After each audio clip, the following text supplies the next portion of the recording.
কল্পনা করুন, আপনি একটি লিফটে উঠেছেন, আপনার সাথে আরও 4জন অপরিচিত মানুষ। হঠাৎ লিফটটি মাঝপথে আটকে গেল। আলো নিভে গেল কয়েক সেকেন্ডের জন্য। আর যখন আলো এলো, দেখলেন আপনাদের মধ্যে একজন রক্তাক্ত অবস্থায় পড়ে আছে। আপনি নিশ্চিত আপনার পাশের 4জনের মধ্যেই কেউ একজন খুনি। কিন্তু কি হবে যদি সেই খুনি কোনো মানুষ না হয়? কি হবে যদি শয়তান নিজে আপনাদের সাথে সেই লিফটে বন্দি থাকে? আজকের মুভিটির নাম ডেভিল 2010। এটি কেবল একটি হরর মুভি নয়, এটি মানুষের পাপ, অনুশোচনা আর ক্ষমার এক অদ্ভুত লড়াই। চলুন দেখা যাক ফিলাডেলফিয়ার সেই অভিশপ্ত লিফটে সেদিন কি ঘটেছিল। মুভিটি শুরু হয় ফিলাডেলফিয়ার একটি বহুতল ভবনের সামনে থেকে। একজন ব্যক্তি হঠাৎ ভবনের উপর থেকে লাফ দিয়ে আত্মহত্যা করেন।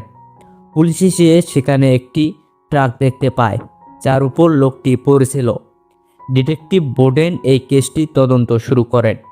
মজার ব্যাপার হলো, সেই ব্যক্তির হাতে একটি নোট বা চিরকুট ছিল, যাতে শয়তানের আগমনের ইঙ্গিত দেওয়া ছিল, কিন্তু শুরুতে কেউ তা গুরুত্ব দেয়নি। এই ঘটনার কিছুক্ষণ পরই ভবনের ভেতরে 5জন মানুষ একটি লিফটে ওঠেন। তারা একে অপরের কাছে একদম অপরিচিত ছিলেন।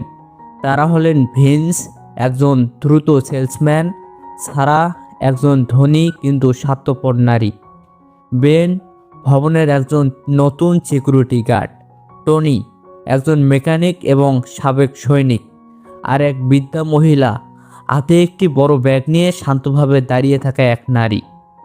লিফটটি যখন উপরের দিকে যাচ্ছিল, হঠাৎ সেটি মাঝপথে আটকে যায়। কন্ট্রোল রুম থেকে জানানো হয় যান্ত্রিক ত্রুটির কথা। লিফট আটকে যাওয়ার পর ভেতরে থাকা ব্যক্তিরা বিরক্ত হতে শুরু করেন। কিন্তু পরিস্থিতি পাল্টে যায় যখন প্রথমবার লিফটের ভেতরকার আলো কয়েক সেকেন্ডের জন্য নিভে যায়। আলো ফিরে এলে দেখা যায় সারার পিঠে একটি গভীর কামড়ের দাগ এবং তার কাপড় ছিঁড়ে গেছে। সে আতঙ্কিত হয়ে চিৎকার করতে থাকে এবং দাবি করে যে লিফটের ভেতরে থাকা কেউ তাকে আক্রমণ করেছে। বাইরে থেকে ডিটেকটিভ বোডেন সিসিটিভি ক্যামেরায় সব দেখছিলেন, কিন্তু তিনি শুধু দৃশ্য দেখতে পাচ্ছিলেন, কোনো শব্দ শুনতে পাচ্ছিলেন না।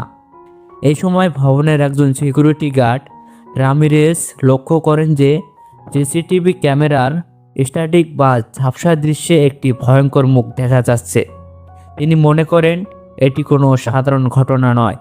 তিনি একটি পুরনো লোককথা মনে করিয়ে দেন যে শয়তান যখন কোনো বড় পাপীকে শাস্তি দিতে চায়, তখন সে মানুষের রূপ ধরে তাদের মাঝে আসে এবং অন্ধকার হওয়ার সুযোগে তাদের একে একে শেষ করে দেয়। লিফটের ভেতর উত্তেজনা চরমে পৌঁছায়। সবাই একে অপরকে সন্দেহ করতে শুরু করে। ঠিক এই সময় আবার লিফটের আলো পুরোপুরি নিভে যায়। অন্ধকারের মধ্যে ধস্তাধস্তির শব্দ শোনা যায়। কয়েক সেকেন্ড পর আলো ফিরে এলে সবাই দেখে ভিন্স মেঝের উপর মৃত অবস্থায় পড়ে আছে। তার গলা একটি ভাঙা আয়নার কাঁচ দিয়ে কেটে ফেলা হয়েছে। সবচেয়ে ভয়ের ব্যাপার ছিল, ভিন্স যখন মারা যায় তখন বাকি 4জনই তার থেকে দূরে দাঁড়িয়েছিল। অর্থাৎ সেখানে পঞ্চম একজন ব্যক্তি ছিল যে তাকে খুন করেছে, কিন্তু সিসিটিভি ক্যামেরায় বাইরে থেকে অন্য কাউকে দেখা যায়নি। ভিন্সের অকাল মৃত্যুতে লিফটের ভেতরের পরিবেশ বিষাক্ত হয়ে ওঠে। ডিটেকটিভ বোডেন এবং তার টিম বাইরে থেকে প্রতিটি যাত্রীর অতীত খতিয়ে দেখা শুরু করেন। তারা জানতে পারেন যে লিফটে থাকা প্রত্যেকেরই কোনো না কোনো অপরাধমূলক অতীত রয়েছে। ঠিক এই সময় লিফটের আলো আবারও নিভে যায়। অন্ধকারের মাঝে ধস্তাধস্তি আর আর্তনাদের শব্দ শোনা যায়। কয়েক সেকেন্ড পর আলো ফিরে এলে দেখা যায় সারা মারা গেছেন। তার গলায় একটি ধারালো বস্তু দিয়ে আঘাত করা হয়েছে। এখন লিফটে বেঁচে আছেন মাত্র 3জন, টনি, বেন এবং সেই বৃদ্ধা মহিলা। সারার মৃত্যুর পর টনি এবং বেন একে অপরকে খুনি মনে করে মারমুখী হয়ে ওঠেন। তারা একে অপরের উপর নজর রাখছিলেন যাতে কেউ কাউকে আক্রমণ করতে না পারে। কিন্তু রহস্যজনকভাবে আবারও আলো চলে যায়। যখন আলো ফিরে আসে দেখা যায় সেই বৃদ্ধা মহিলাটি লিফটের ছাদ থেকে ঝুলে আছেন এবং তিনি মৃত। এখন লিফটের ভেতর মাত্র 2জন পুরুষ জীবিত, টনি এবং বেন। বাইরে থেকে ডিটেকটিভ বোডেন এবং উদ্ধারকারী দল নিশ্চিত হয়ে যান যে এদের মধ্যে একজনই আসল খুনি, যে বাকি সবাইকে একে একে শেষ করে দিচ্ছে। লিফটের ভেতর টনি এবং বেনের মধ্যে জীবন মরণ লড়াই শুরু হয়। ধস্তাধস্তির এক পর্যায়ে বেন মারা যান। এখন লিফটে শুধু টনি একা। টনি সিসিটিভি ক্যামেরার দিকে তাকিয়ে চিৎকার করে বলতে থাকেন যে তিনি কাউকে মারেননি। ঠিক সেই মুহূর্তে ঘটে মুভিটির সবচেয়ে বড় টুইস্ট। মৃত অবস্থায় পড়ে থাকা সেই বৃদ্ধা মহিলাটি ধীরে ধীরে উঠে দাঁড়ান। তার চেহারা এবং কণ্ঠস্বর পাল্টে যায়। তিনিই ছিলেন ছদ্মবেশী শয়তান। শয়তান জানায় যে সে এই অপরাধীদের নরকে নিয়ে যাওয়ার জন্য এই লিফটটিকে বেছে নিয়েছেন। সে একে একে সবাইকে মেরেছে কারণ তারা তাদের করা পাপের জন্য অনুতপ্ত ছিল না।